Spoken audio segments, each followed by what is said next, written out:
Hey folks, it's Maxwell here and welcome to a brand new TW video. You join us for our latest event, which is AEW Fight for the Fallen. Schedule on the road to All In will be confirmed during the show. I've got a little segment confirming my plans towards that.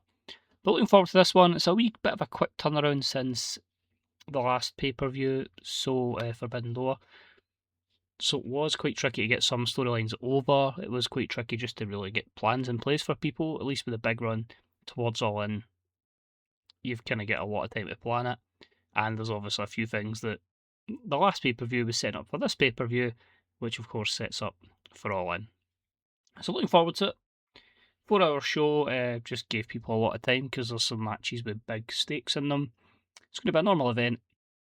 Free event, we don't really care about the money in this save. And we've got a legendary band and a special set to give us a little boost.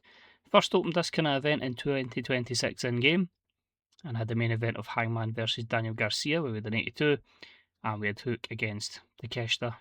Oh, I miss you, Takeshita. We'll get you back at one point, hopefully, for the Continental Championship. And that was an 83. That seems like an eternity ago. In last year's event, on the 11th of July, we had the main event of Kenny versus Rush for the AEW World Championship. We had Okada versus Bandito. We had Bryan Danielson and Zack Sabre Jr. with my only 100 in the save so far, and an event that got a 99. So yeah, that's what we're up against. So hope you enjoy. I'll explain everything as I go along. As always, I haven't written out the angles. I'll just kind of explain my logic behind them, my thinking behind them, and what we're hoping to achieve. So yeah, sit back, relax, enjoy. And of course, if any questions, leave them in the comment section. I'll try and explain them as best I can. And I'd imagine I'll be able to probably cover them in the next video because it is quite a break to the next event. So yeah, let's do it. So we've only 15 segments on today's show. A lot of people missing the show. And yeah, this covers the full 300 minutes. So just over 38,000 at PNC Park. I think it's in...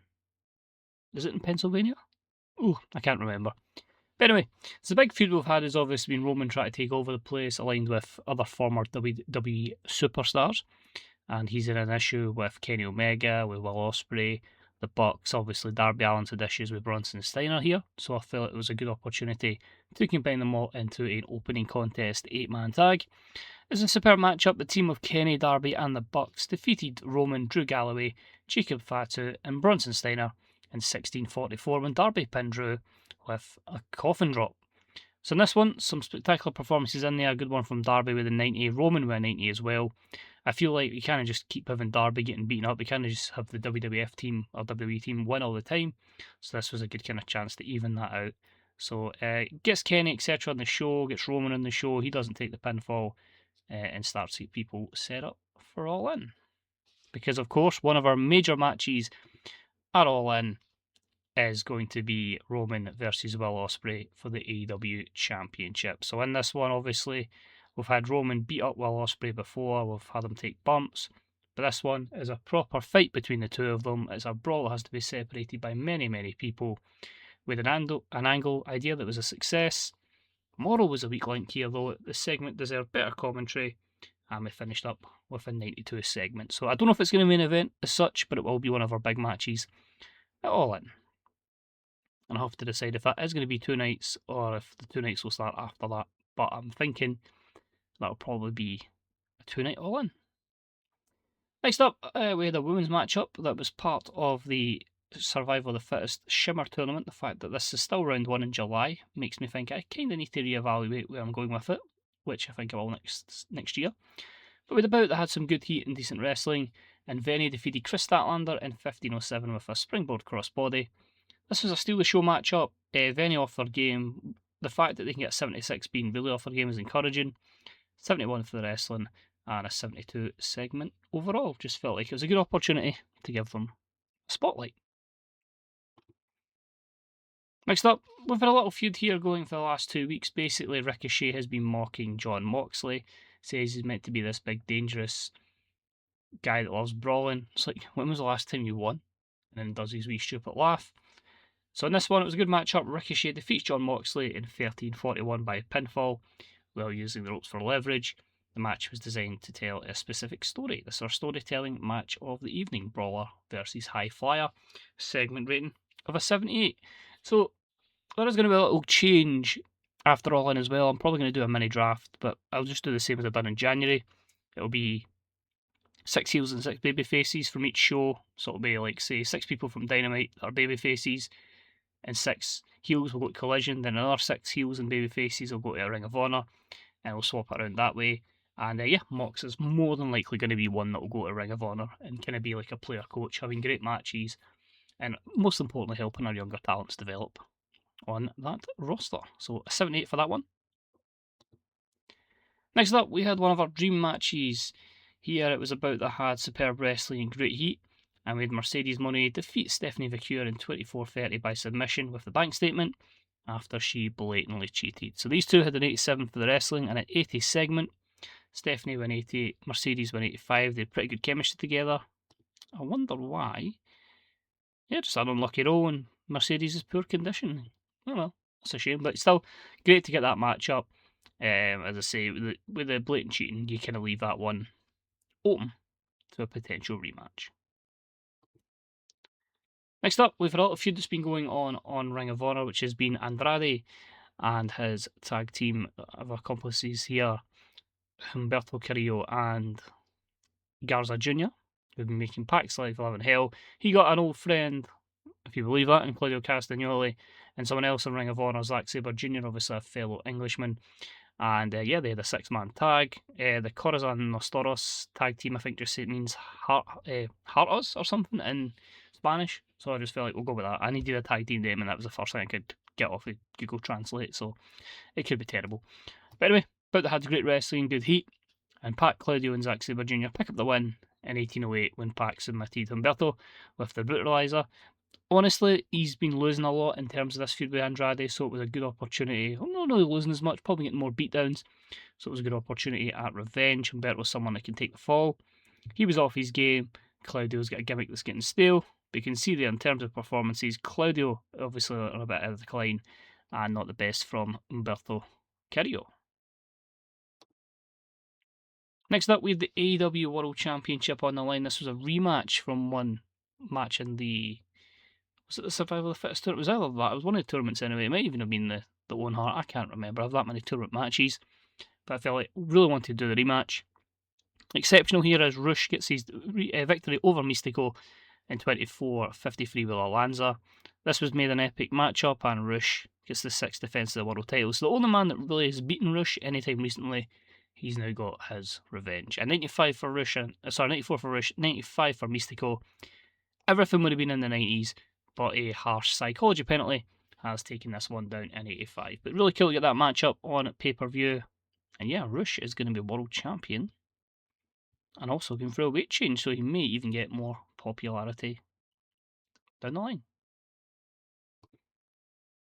Next up was the AEW Women's World Championship. Jade Cargill has been making Megan Bayne's life a bit of hell, and she said she's coming in here straight to a championship match.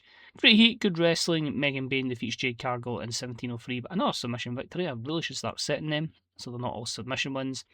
And a 4th defence for the AEW World Championship. I wasn't going to put the belt straight on Jade. She's obviously got the popularity, but I still feel she doesn't have the skill set. And I feel like if we get her working with the right people, she can obviously improve in that aspect.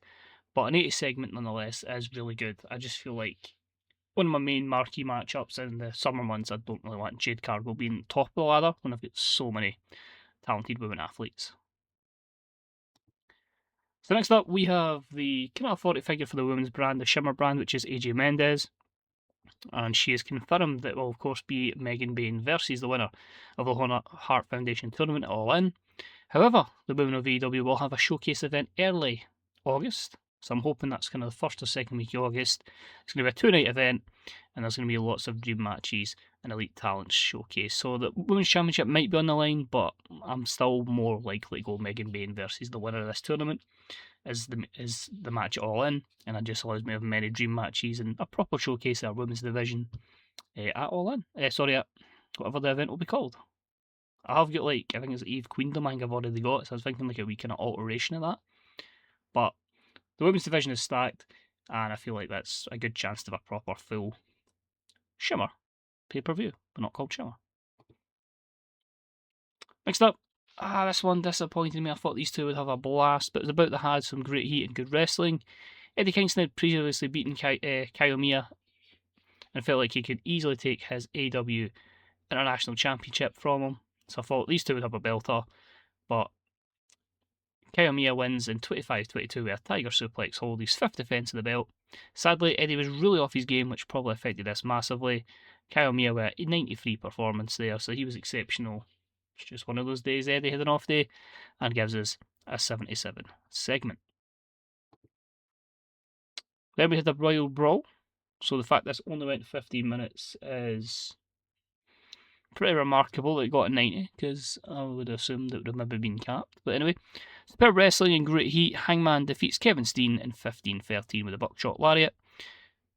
Hangman wants Cody. Kevin Steen's been kind of like in an alliance with Cody, so he was put in front of Hangman, and Hangman gets the victory here. 86 wrestling, 90 for the segment, 94 plays the 78 performances. Brawling obviously benefits both guys. But you've got to build up to it, so the gist of the segment is Hangman's got the win over Steen, the henchman is down, and Hangman says he's coming for Cody at All In. Simple, effective booking, 92 segment, Hangman Cody, All In. Should be a good one. Next up, with About the Hard superb wrestling great heat, and it was the final of the Owen Hart Foundation Women's Tournament, and it was Julia defeating Io Shirai in 28-37 with a diving crossbody. Everything about the match was meant to be an epic. If I feel like they've got the psychology to carry it, I'll make it a spectacle.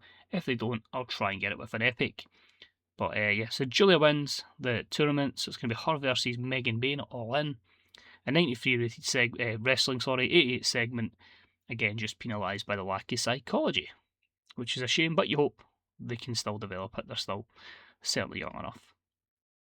Enjoyed that tournament. And then we moved over to the men's side, the Owen Hart Foundation men's tournament final. It was about the had superb wrestling and great heat, and had Swerve Strickland defeat Gabe Kidd in 35-46 by pinfall with a Swerve Stomp. This again was made to be an epic, and Swerve is your winner of the men's tournament, meaning on the men's side, it's going to be Rush versus Swerve Strickland for the AEW World Championship. So the proper World Championship we've got in real life is the one that Rush has, and the Collision Championship I've created is the one that is Will Ospreay's at this point. So 93 wrestling, 84 crowd, 91 segment. The creative finish was success. Swerve's 95 played Gabe's 91. Again, just the lack of psychology. Swerve's inconsistent with that. Sometimes he gets fine with psychology, sometimes he doesn't. We finished the show. Angle, stare down, world champion, number one contender, potential main event, Rush and Swerve Strickland. 87. So overall, I was pretty happy with this event. It scored a 96. It was never going to be something getting 100 ratings, I didn't think. I tried my best, obviously, putting them as epics, but it was more so to get our stories over and start setting stuff up for All In. But, as I say, Swerve v Rush, Julia versus Megan Bayne, Hangman versus Cody, Will Ospreay versus Roman is already booked in, and there's going to be so much more added to that one. But before then, our next video will be that 2-night women's event. I'll probably just put it into one episode, and yeah, just let you see the stacked women's roster we've got. So thanks for watching, take it easy, and hopefully I'll see you all real soon. Bye bye.